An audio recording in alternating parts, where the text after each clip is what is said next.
नमस्कार दोस्तों, avail classes में आपका स्वागत है। तो आज के इस वीडियो में हम बात करने वाले हैं एसक्यूएल के बारे में। जी हाँ, एसक्यूएल स्ट्रक्चर्ड क्वेरी लैंग्वेज के बारे में। तो मैं बात करने वाला हूँ एसक्यूएल के बारे में या सिक्वल के बारे में। इसे आप बोल सकते हैं, सिक्वल भी बोल सकते हैं और एसक्यूएल भी बोल सकते हैं, ठीक है। लेकिन इसके पहले मैं एसक्यूएल के बारे में बात करूँ, मैं बात करना चाहता हूँ डेटाबेस के बारे में। तो आप इससे पहले आप एसक्यूएल के बारे में जानें, आपको जानना चाहिए डेटाबेस क्या होता है, ये डेटाबेस क्या है, ठीक है। तो देखो, डेटाबेस ना बेसिकली क्या है, इसको मैं डीबी में शॉर्ट फॉर्म में मैं डीबी लिखूँगा, ठीक है। समझ जाना है डेटाबेस की बात हो रही है, ठीक है।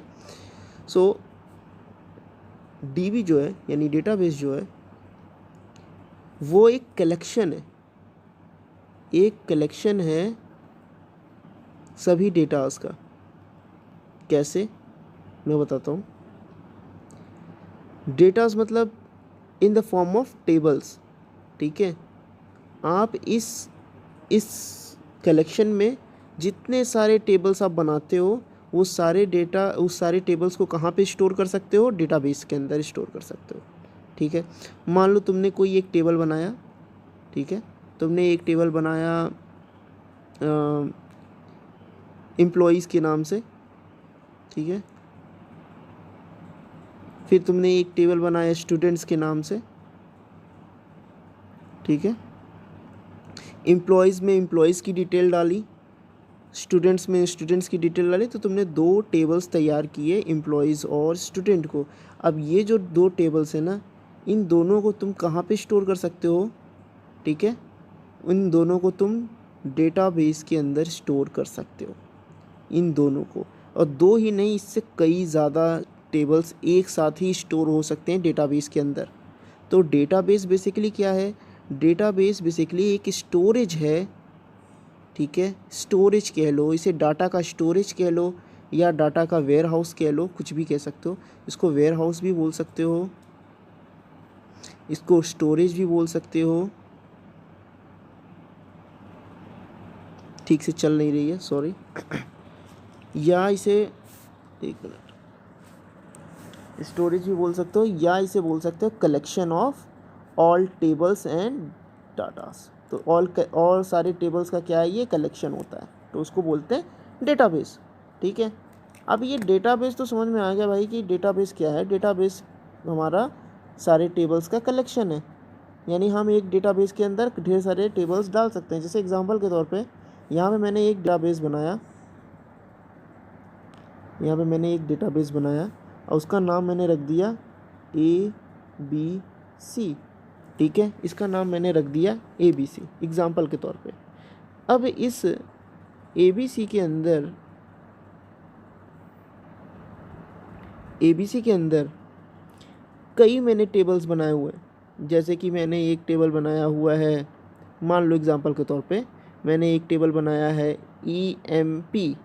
EMP बोले तो एम्प्लॉयज़, फिर मैंने बोला STU यानी स्टूडेंट, फिर मैंने बनाया है सिटी के नाम से एक बनाया है टेबल, मान लो एग्जांपल के तौर पे।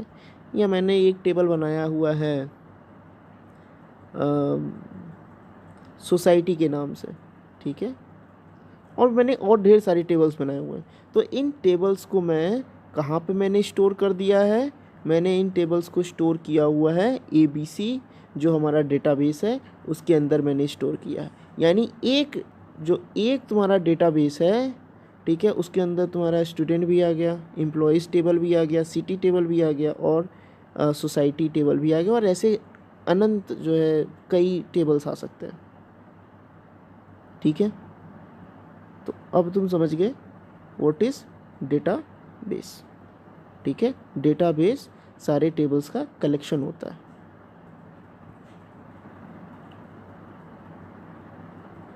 नौ सिक्वल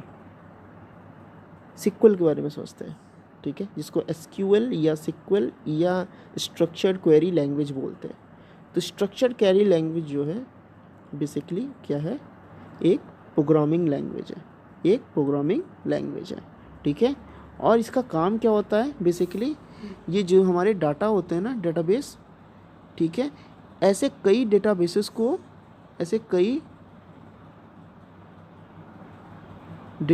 को मैनेज करना या मैनिपुलेट करना, ये किसके थ्रू हम कर सकते हैं, ये कर सकते हैं हम लोग एसक्यूएल के थ्रू।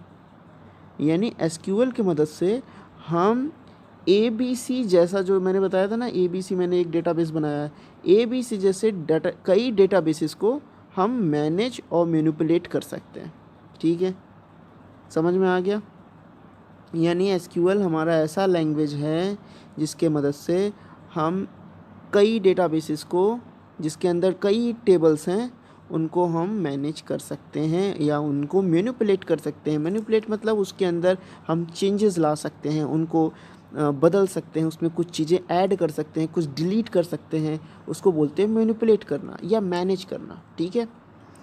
सो ये होता है हमारा एसक्यूएल। तो ये आपको एक छोटा सा बेसिक इंट्रो है एसक्यूएल का। अगले वीडियो में मैं बात करूँगा कुछ क्लॉजेस की जो आपको एसक्यूएल के अंदर मिलते हैं, और कुछ ऑपरेटर्स की मैं बात करूँगा जो आपको एसक्यूएल के अंदर देखने को मिलते हैं, ठीक है। ये बहुत इंपॉर्टेंट है। इससे पहले मैं क्वेरीज़ के बारे में बताऊँ, आपको क्लॉजेस और ऑपरेटर के बारे में जानना बहुत ज़रूरी है, ठीक है। तो मिलते हैं आपसे नेक्स्ट वीडियो में। Thank you.